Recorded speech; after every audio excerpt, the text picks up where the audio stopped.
चंद्रयान 3 के साथ भारत ने एक बार फिर चांद की सतह पर पहुंचने की कोशिश शुरू की है। भारतीय अंतरिक्ष अनुसंधान एजेंसी इसरो के वैज्ञानिक 14 जुलाई 2023 की दोपहर खुशी से झूम उठे।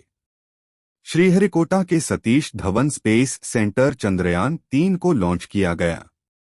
इसरो का पिछला मून मिशन 2 आखिरी दौर में फेल हो गया था।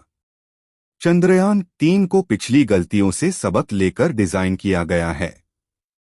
चांद पर सफल लैंडिंग के साथ ही भारत ऐसा करने वाला चौथा देश बन जाएगा।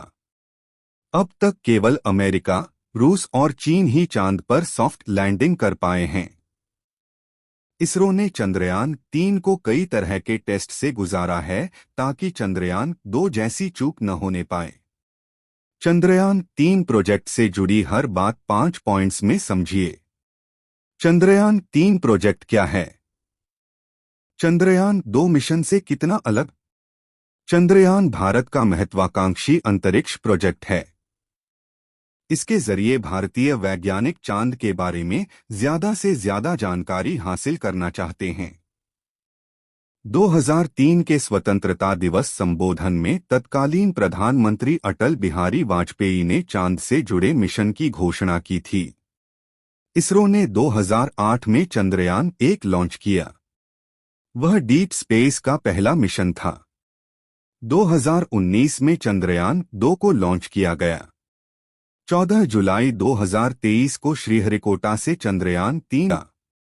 चंद्रयान 2 में जहां ऑर्बिटर, लैंडर और रोवर थे, वहीं चंद्रयान 3 में प्रपल्शन मॉड्यूल, लैंडर और रोवर होंगे। चंद्रयान 3 का लैंडर प्लस रोवर चंद्रयान 2 के लैंडर प्लस रोवर से करीब 250 किलो ज्यादा वजनी है।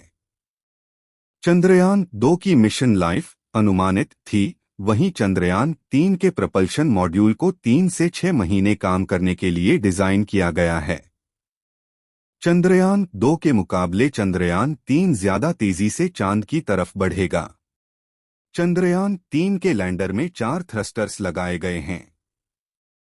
करीब 40 दिन के सफर के बाद चंद्रयान 3 चांद की सतह तक पहुंच जाएगा। इसरो के चंद्रयान 3 मिशन का लक्ष्य क्या है? शुक्रवार को लॉन्चिंग के बाद चंद्रयान 3 खुद को धीरे धीरे पृथ्वी की कक्षा से बाहर निकालेगा, फिर तेजी से चांद की ओर बढ़ेगा। चंद्रयान 2 को चांद तक पहुंचने में 42 दिन लगेंगे।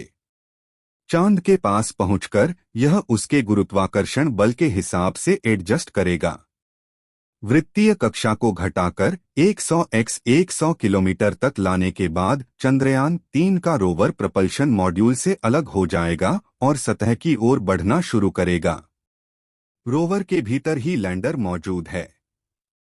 615 करोड़ रुपए की लागत वाले चंद्रयान 3 मिशन का लक्ष्य वही है जो पिछले प्रोजेक्ट्स का था, चांद की सतह के बारे में ज्यादा से ज्यादा जानकारी जुटाना। चंद्रयान 3 के लैंडर पर 4 तरह के साइंटिफिक पेलोड जाएंगे। ये चांद पर आने वाले भूकंपों, सतह की थर्मल प्रॉपर्टीज, सतह के करीब प्लाज्मा में बदलाव और चांद और धरती के बीच की सटीक दूरी मापने की कोशिश करेंगे। चांद की सतह के रासायनिक और खनिज संरचना की भी स्टडी होगी। इसरो के चंद्रयान 3 मिशन की चुनौतियां क्या हैं? अनजान सतह पर लैंड करना बड़ी चुनौती है। यह एक ऑटोनॉमस प्रक्रिया है जिसके लिए कोई कमांड नहीं दी जाती।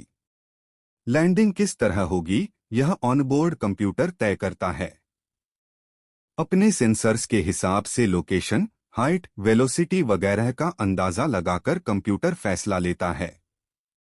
चंद्रयान 3 की सॉफ्ट लैंडिंग सटीक और सही होने के लिए कई तरह के सेंसर्स का एक साथ ठीक काम करना जरूरी है। भारत के लिए कितना अहम है चंद्रयान 3 मिशन? विज्ञान के लिहाज से चंद्रयान 3 मिशन से कई अहम सवालों के जवाब मिल सकते हैं। मसलन चांद की सतह पर भूकंप वाली लहरें कैसे बनती हैं? चांद की सतह थर्मल इंसुलेटर की तरह व्यवहार क्यों करती है?